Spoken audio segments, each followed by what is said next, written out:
Warning, contains adult language, adult content, psychological nudity. Listener discretion is advised.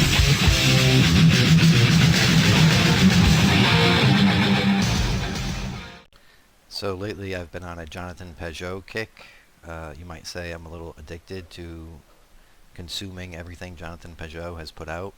I really enjoy his Q&As, even more than his ordinary output, and his interviews. I love the interviews, they're great. In this one, I'm going to have to comment on the entire interview, but for now I'm going to focus on these 10 minutes here, or these roughly 12 minutes.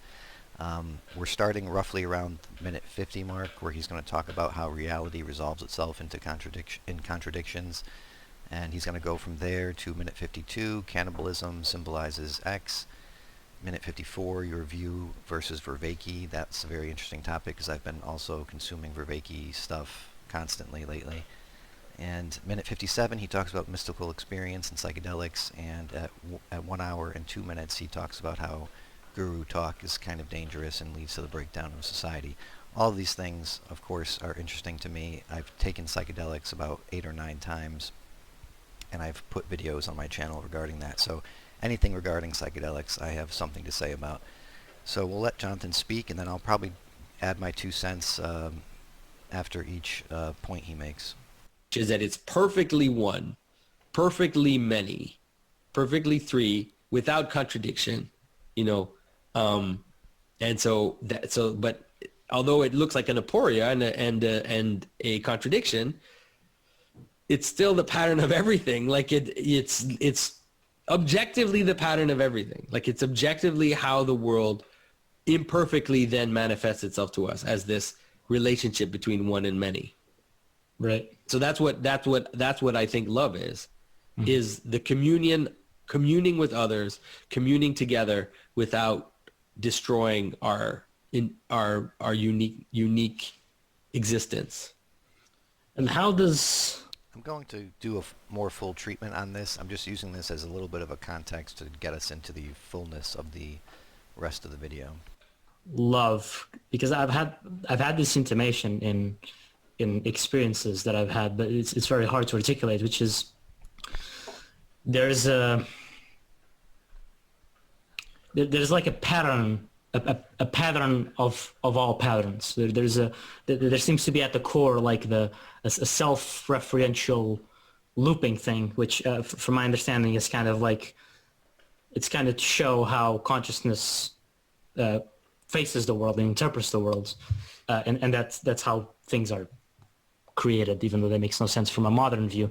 But I'm curious about if you could explore a bit of that self-reference and that pattern of patterns, and how does that connect to love? Because that seems, I don't know, they seem related to me, but I don't quite understand how they're the same thing, because I can think of them differently. One is a more like categorical making of reality through categorization and how things appear, and the other one is the joining together, and especially how and also especially how it relates to Christ as well, because something that I've also struggled with is because we can talk about love in this philosophical sense that you've mentioned, but and that has an intimation to the love that we regularly experience with our partners or our family, and so that makes another dimension that I find it even hard to make everything coherent. I'm not sure if that makes sense. I don't know if I'm going to solve the whole problem, because this is really difficult stuff, but one of the things that can help you, let's say, understand is the idea that the reality resolves itself in a kind of contradiction, which isn't a contradiction, or a supreme contradiction. I don't know how else to say it, or something which is beyond logic. Logic flows out of a reality which is beyond logic. Okay, and so it's expressed in different manners. It can be expressed as divine darkness, for example, you know, and the notion of the idea that divine darkness is being blinded by light. And so you're blinded by light. So light, instead of making you see things, it actually makes you blind. And that is an image of ultimate reality. So it's something which is kind of beyond light and dark, beyond the normal oppositions of logic. And you see that all the time in descriptions of God. You see it all the time. That's why the Trinity is also described in a way which seems contradictory. And it's described very much also in the reality of the incarnation. You know, the reality of the incarnation is a reality which transcends logic, but does it in a way that you can intuit. It's not stupid. It's not like illogical in the normal sense. It rather transcends categories of logic by fusing things that are, let's say, opposites in a way that is difficult even to talk about, right? And you see that in the story of the crucifixion explicitly, where everything is both glory and death at the same time. Everything is both the highest and the lowest at the same time. And that is this kind of weird contradictory thing out of which the world flows, right? You can understand it like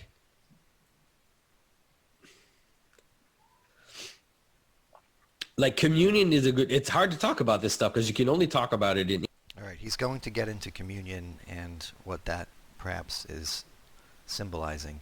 But I thought what he was talking about, how reality resolves itself in contradictions, and how something like the Trinity or the resurrection really is illogical, but that is actually a deeper part of reality. If we limit ourselves to Greek logic, you're not going to know the whole of reality. And so I see this in a McGilchrist lens, left hemisphere, right hemisphere. Again, I'm going to talk in shorthand.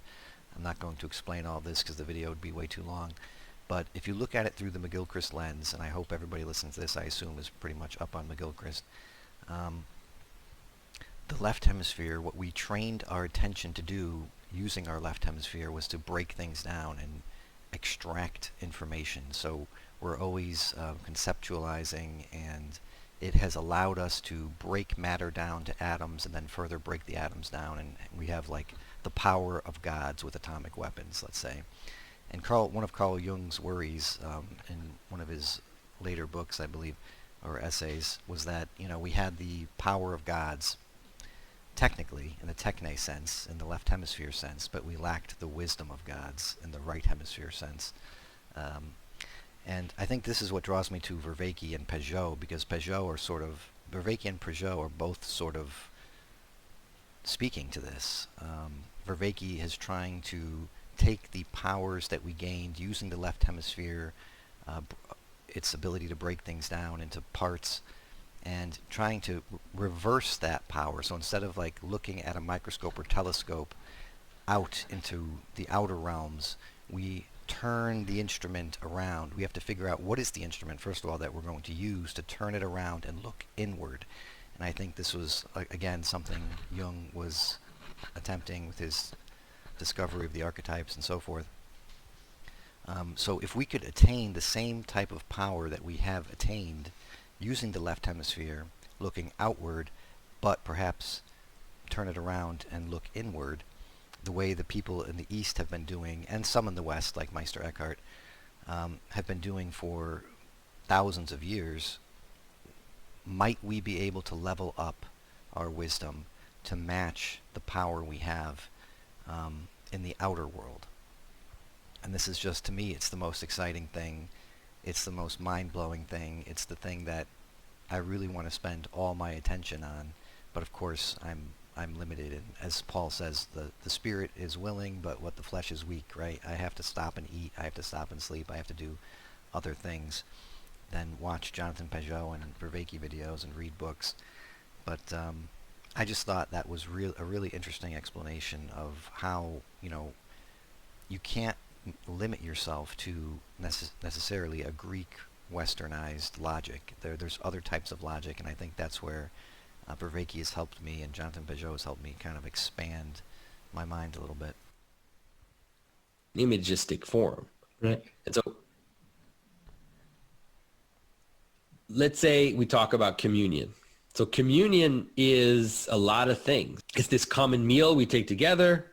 It's also a meal which comes from above. So it's kind of like this authority which is giving us food. And so we participate together in communing together in church, but we also access that which is above us as the authority kind of gives us this food that and lifts us up into his, let's say, authority. All of that is happening, but communion is also like the eating of the body and blood of a divine man, but it's also not that, because it's bread and wine also. And so that's the type of thing where all of a sudden, and so you have something which is the place where we all come together, where we all join together. But there's an aspect of it which is like, it's cannibalism. It's an aspect of it which is the self-eating. That's what cannibalism is. It's self-eating. That's the impossible self-contradictory loop at the beginning of reality.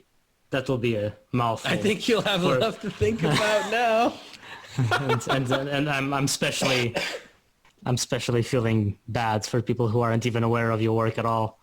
Well, maybe, yeah. So we'll see how people react to this conversation. It's funny, I was just listening to Adam and Sitch on the Sitch and Adam show, and there was a little side mention about how weird communion actually is, and how, it is, as Jonathan says, the consuming of the divine man, and that's supposed to like benefit us somehow. And I believe Sitch was saying it's kind of weird how that kind of worked out in the modern world, where we've found that young blood transferred from young mice to old mice actually has a healing effect, and a way of de-aging the mice. And I think there's even, I think people are doing this with stem cells and so forth, and they're trying to do a sort of ingestion of other humans in order to heal themselves. And so what might we have been symbolically onto thousands of years ago? And perhaps, through, as Sargon says, there are tribes in New Guinea, I guess, who practice cannibalism to this day. If you don't understand the symbol correctly, you can end up going and literally killing people and eating them.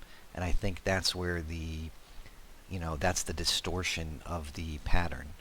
Whereas, could be my bias, but the Eucharist and what we're doing with our technology perhaps is I can't really speak to what we're doing to our technology. I don't know all the details, but maybe that's a better way. Maybe it's just as bad. I don't know. But maybe I could say for sure that the Eucharist as experienced in church is the better way of experiencing that cannibalism than, say, experiencing it from a tribe in New Guinea. Anyway, I thought that was worth a mention. And then, like I said, he's going on to a couple more interesting topics in the next 5 to 10 minutes. So interesting, and we'll see. So something that I'm curious, and maybe you don't have to go very in depth into this because you're short on time, but I consider my worldview not 100%, but decently overlapping with John Vervaeke, for example. And I'm curious about, from your Christian perspective, what is that worldview missing? Because it's not the typical materialist view at all. Like, it recognizes the symbolic structure of reality, the importance of narrative and all those things. But I'm pretty sure that there's still a decently sized gap between my worldview and your review. So what do you think I'm missing? What don't I understand? Yeah.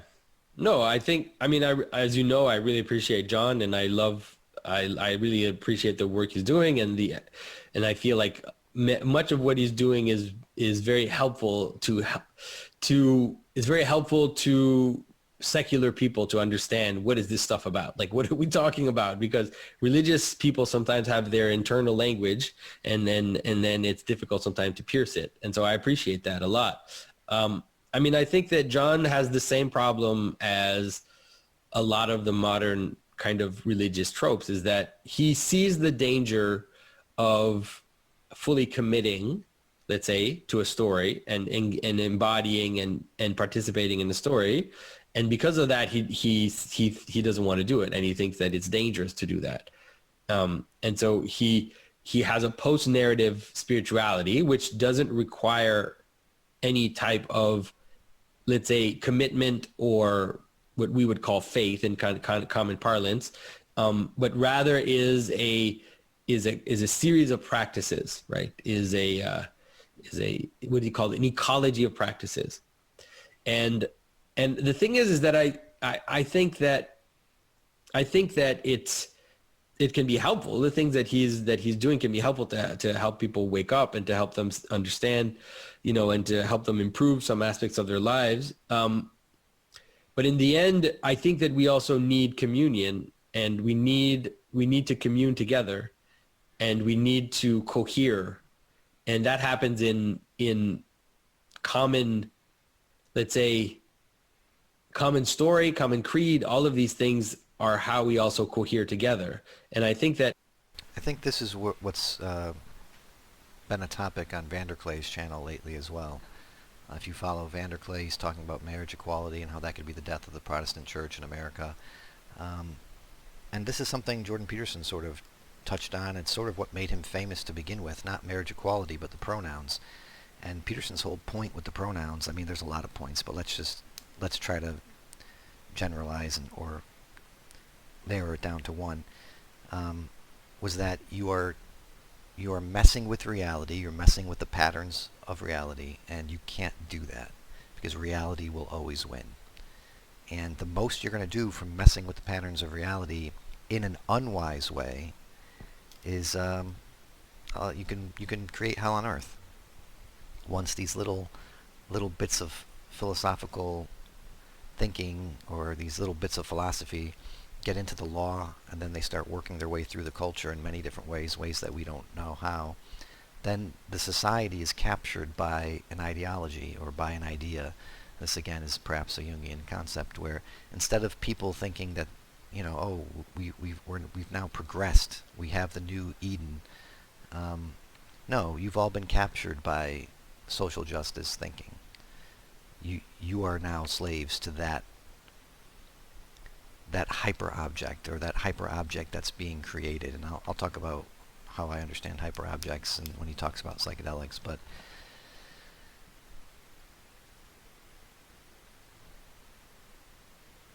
Vanderklay is talking about how we are removing the stable centers with the swirling whirlpools of the borders of society, and it's in the messy, borderless edges of society, you might say, that the artists and the people who are on the fringes of society, that's their habitat. That's where the pattern has put them, and it can be a great place for them because they can express themselves fully. Like, for example, a drag queen might walk down a metropolitan street, in some big city somewhere in the world, and in the Western world, and they may not even get a second look.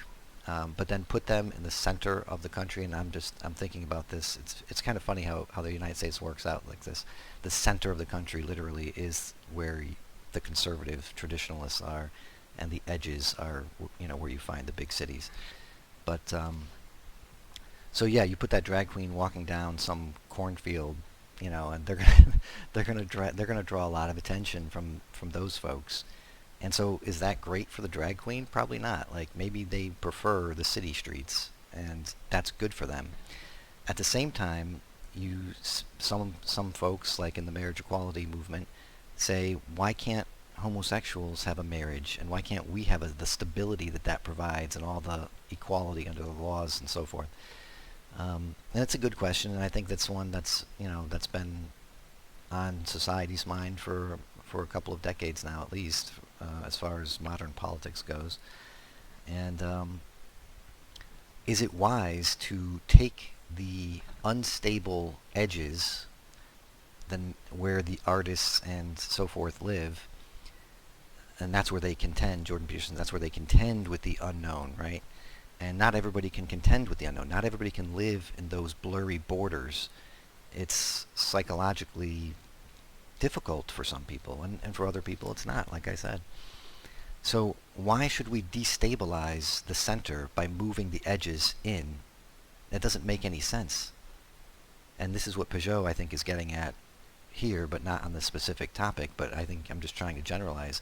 When you remove like these stone pillars that are the tradition holding up society, and you say we're going to forego that and bring in the edges, make the edges the center, you're just inverting everything, and it's just all going to fall apart because you've removed the stone pillars of tradition that are holding up your society as you have known it to this day. What I think Christianity is really doing, and this is something I commented on in Vanderklay's video, and this is obvious, I think, to any Christian, or maybe I'm saying something that's not, I don't know, but it is, Jesus was giving us not, like he said, he came to fulfill the law, so he's not necessarily giving us the rule book. We've seen the rule book. The Jews gave us the rule book. Jesus gave us the spirit of the rule book. So now, through the Holy Spirit, we're supposed to be able to discern a new law, let's say, a new way of living every moment of every day through the Spirit, through that guidance, to interpret new problems. So, yes, we have a new problem now. It's who should get married? And now we're supposed to be guided by the Spirit, and that is supposed to keep the tradition whole so that society doesn't fall apart. We have to find a way to keep the traditions whole and not destroy them, adapting to them appropriately. So how can we keep the tradition whole while adapting to new conditions? I think that's one of the main key points, I think, if you're looking at religion or Christianity from. And ultimately what I also think is that without that, you're just, at some point, you're just going to get eaten by the other fish. Right. Like if you don't have a story and you don't engage in a story, then those who are will come and they'll just take your thing from you. Something that helped me commit. If anyone listened to Sargon talking to Sitch and Adam yesterday on the Sitch and Adam show, or the other day, it was a Sunday show, with Shoe on Head, you would see that Sargon kept saying the Mongols just, devastated every moral society. And Pageau was saying, look, if you don't have the pattern, if you're not living by a pattern, and if your pattern, this could be Adam and Sitch's and Adam point, if the pattern you're living by does not match the world, and if the pattern you're living by does not match the world, and you don't even recognize that you're living by a pattern, those who are living by a pattern and who have codified something that does mesh in some sense to the world, like the Mongols, they were getting all the physical, violent type stuff matched up pretty well with the patterns of physical violence in the world. And so, yeah, they will just come around and take everything from you because they are living by the pattern. More was, let's call them SME, mystical experiences. And actually, this is a topic that I wanted to bring up, but then I ended up watching your recent video with the Romanian guy. I can't remember his name. Yeah. But you actually spoke of mysticism towards the end, or mystical experiences, sorry. And I was actually a bit surprised by your approach to it, or rather your view on it, which seemed decently positive. And I don't want to fall into the trap of chasing a mystical experience, and people in a variety of traditions have kind of advised against it because it's complicated and it can be disorienting, and it can lead you astray for sure. But it can also be very helpful. And I'm curious but you, just for people that haven't watched the video, so what I gathered is that you thought that a mystical experience can be good in the sense that if it doesn't lead you astray, and if it helps your life, if it helps your community, if it helps your understanding of the sacred. And so that's what I gathered as your general view. Is that correct, or I'm kind of jumping? Yeah, I would say it can be helpful, but you have to not see it as a goal, and not see it as something that has value in itself. And so I think that's usually where people go astray, is when they think that the mystical experience is all, and that's what they're looking for, and that they also attach themselves to those who have mystical experiences, as if having a mystical experience is somehow a sign of virtue, which it isn't necessarily. And so I think that, but you can't deny that mystical experiences are part of the tradition. And there are plenty of saints that have had mystical experiences and mystical visions, and all of that is all part of the tradition. It's just you just have to not get too attached to them. And I'm curious, assuming that one has a responsible and holistic view of a mystical experience, in the context of the ascent of the mountain within a coherent religious structure. So let's say that we're not like the new age idiot, let's say. So let's take that for granted. So even in that context of a mystical experience, would you still view that as a potentially positive role, even if it's aided by psychedelics, which is not the typical experience of Christian mystics throughout the ages? Yeah, I don't know. I don't take psychedelics, and so I don't see it talked about. I don't know if somewhere in the Church Fathers someone talks about it. I've never seen it, and so I don't really know. One thing for sure is that I feel like psychedelics, they're like an easy way out, or an easy way in, you could say. And so I think that's more appropriate. yeah, and so my understanding is, I mean, my experience of people who have taken a lot of psychedelics is that they have prelest, like they have they have a kind of spiritual pride, which is they think that they have some insight because of their experience that other people don't have. But it's not always, but I have experienced that. I have seen that. But my experience is that I really haven't felt like people who take psychedelics have more insight. I mean, there's some people I met who have taken psychedelics who do have insight, and there are some people who have taken psychedelics who obviously don't have insight. And there's something about it. There's something about talking about an experience you had that is so insanely amazing, but that you can't bring anything back from it. It's like, I'm suspicious about all that stuff. Oh, here I agree and I disagree. I don't know if you can't bring anything back from it, and I'm going to talk about that. I started meditating with John Vervaeke last year. He started doing a online sangha and teaching various practices from ancient philosophy. And I thought it was really interesting. I thought, why not? I'm kind of stuck home during COVID. Might as well do something productive in this regard and learn something. Now, I did have some previous exposure to meditation when I bought a book when I was 13 about Zen Buddhism, and it was maybe like a 100 or 150 page book that I worked through when I was 13, but I didn't really pursue it all that much because, frankly, I think I have ADD, and meditating was like not helping.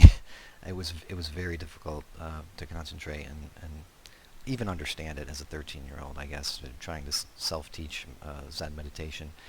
But anyway, I worked through it with Vervaeke's course, and like I said, previously I have taken psychedelics about 8 times. Now, I took an analog to ayahuasca. It's called ayahuasca analog, and I did that about, like I said, eight or 9 times a few years ago. And what I would disagree with Jonathan here about is that you can't bring anything back from it, because I think one of the points in meditation is to remember, what is this called? Satori? Is it Satori? I could be completely wrong. But I think part of it is remembering a certain state of being, a state where you have, if that's kind of woo-woo language. I'm trying to get it more technical. It's a way of focusing your attention in a unfocused, focused way. Again, that kind of sounds weird, but that's the best way I can put it. You're remembering a state of being. So when I was using the ayahuasca analog, I can remember those states, and I actually trained myself for like a whole year with music associated with it. And so when I could play the music outside of the psychedelic experience, I could trigger the feeling. I could remember the feeling of what it was like, and I could almost get right back into it. And if you now apply meditation to that, where I start to meditate and then I put on, and it all kind of comes together. I would say it's through meditation that I nearly lost my mind. And like John says, if you're trying this meditation stuff and you, it's not helping, then you should really talk to a professional about it, because I found I nearly lost all borders. And again, this goes back to what Vanderklay is talking about, what Pageau is talking about. There are many ways that reality relates itself to you and you relate to reality, and there's many borders between things.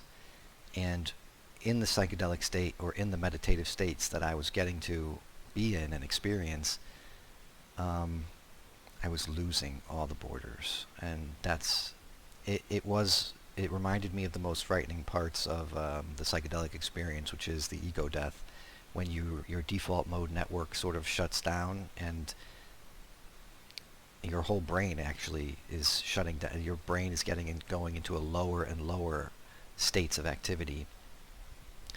And this feels very much like you're dying. It doesn't feel so much like a physical death, like you're in pain. It feels like yourself, your perspective on the world is fading. It's a very strange thing. It's fading out, and yet there is still some kind of awareness that you can pull a recollection from. Like, at least as far as I know, the experience I've had where the borders were going away and I was going away. And you can learn. Bernardo Kastrup says that he's learned to sort of enjoy that part of it, and I totally think you can. It's frightening when you first experience it. That's all I want to say. And through meditation, I experienced it just as much or more than when I was using the psychedelics, the ayahuasca analog. And so meditation is nothing to sneeze at, and prayer, there's prayerful meditation. When I say meditation, I don't necessarily mean an Eastern form. I think there's many Western forms of meditation that might jive up with our Western culture and so forth. I remember I used to listen before I would go to sleep as a kid. I would listen to these nuns, Mother Angelica on that Catholic channel. She'd have a whole bunch of nuns chanting a prayer, and that can get you. I can see how that gets you right into a meditation or a meditative state of mind from a Western Christian perspective. But anyway, I just thought I'd mention that in terms of psychedelics, and I kind of agree with Vanderklay and Pageau.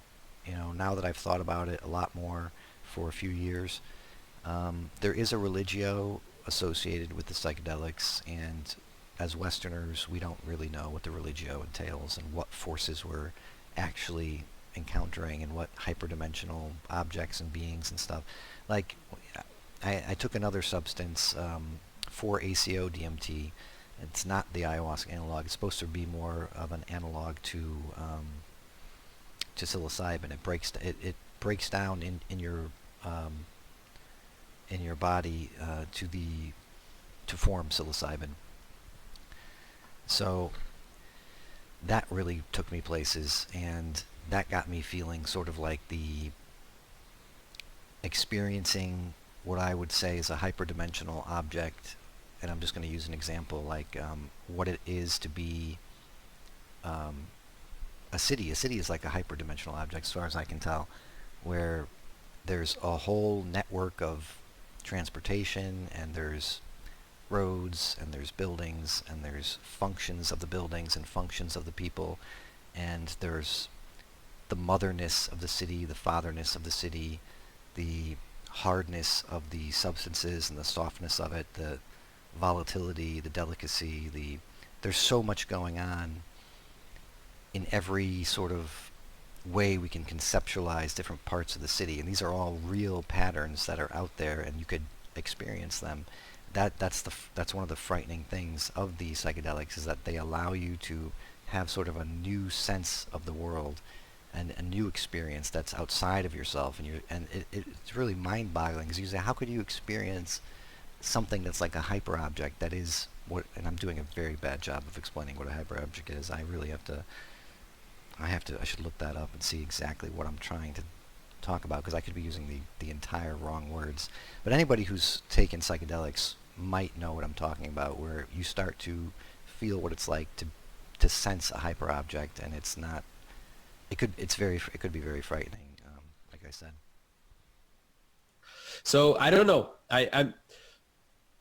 I would say that in general, any form of mystical life that you want to lead should be done with a guide, should be done with someone who can help you, whether it's in the Christian tradition or anywhere else. You know, in the Christian tradition, if you want to take up a kind of mystical path, the literature warns you very explicitly not to do it. Like they say, don't do that. It's dangerous if you don't have someone to guide you. And so I would say even more so with something like psychedelics. This is one of my points that I would say to Pastor Paul Vanderklay is, why isn't there a Christian option to take these substances, or our Western substance, if you want to be Jungian about it? LSD it has no religio associated to it. It's a Swiss chemical, modern European chemical, and I think that could totally be incorporated into the church, especially for those who are just saying, I'm falling away from the church. Like, this is it. I don't believe anymore. I'm not getting anything from it. I think the offering of like a LSD experience could totally bring the person back into the church, and like 100-fold ways. And I could be completely wrong, of course. What do I know? But I wish it was a Christian option. I know there are some churches from Brazil that are now in the United States, where I think it's like one of 2 churches that actually do incorporate ayahuasca into their Christian ceremonies.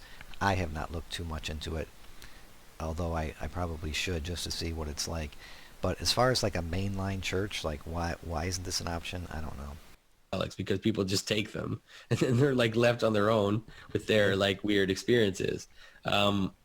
And it's also because you have to also, it's hard not to see the role that psychedelics have played in the breakdown of the modern world. Mm-hmm. You can't completely ignore that. And I think maybe this is the first time I say this, but it's like, if you look at the relationship between the psychedelic and the 60s and psychedelics and a kind of breakdown of cohesion in society, there is definitely a link there. Mm-hmm. I think there is. And so there's something about people who take psychedelics a lot, not all, but when you listen to like the gurus, like, the ones I'm talking about, yeah, the way they talk, they really have a dangerous, they really have dissolution on their mind. I think they really have a kind of breakdown on their mind. Mm-hmm. And anyway, that's my 2 cents about that. But right, like I said, I've never tried it, so I don't know. Uh-huh. Well, so he talks about how the gurus have disillusion on their mind. I totally agree that I've been part of psychedelic communities and groups in the last few years, and there's really most, like 99% of people are just not really, I don't know if they're getting what they think they're getting out of it. And when I always looked at a lot of these gurus, I really didn't get a sense that there is an overarching pattern that they want to associate themselves with. They want to associate themselves with the disillusion of the patterns. All right, well, that's one way to do it, I guess. But is that going to be most helpful to our society at this time? Like Paul Vanderklay says, I doubt it. I doubt that the disillusion of the rules, of the borders, of changing all of these traditional things is going to get us anywhere fast, especially doing it so quickly. I understand things change, times change, but like I said, you have to find a way to sort of keep the traditions whole. Because let's look at it from an evolutionary perspective. Evolution is a very traditional type of force, a very conservative force. It conserves any kind of forward motion in the genetics is conserved. So like you'll have systems like what is the famous example? The swim bladder for the fish becomes its lungs when it goes on land, something like that. But you could probably say every system we have has been something else before. I mean, look at, we were basically worms, and from the worms you come and you develop a whole all these other systems on top of that. And I'm talking worms from our mouth to our other end. You know, this is there. You can see very clearly a worm-like structure. Anyway, I thought this interview was fantastic. It's from the Anagage podcast. I'll be commenting on the rest of it if I have time. And I really didn't mean to go this long. It looks like the video's 40-something minutes, but this was a fantastic 10 minutes, and I look forward to commenting on the rest of it. Hopefully you got something from this. Thanks for listening.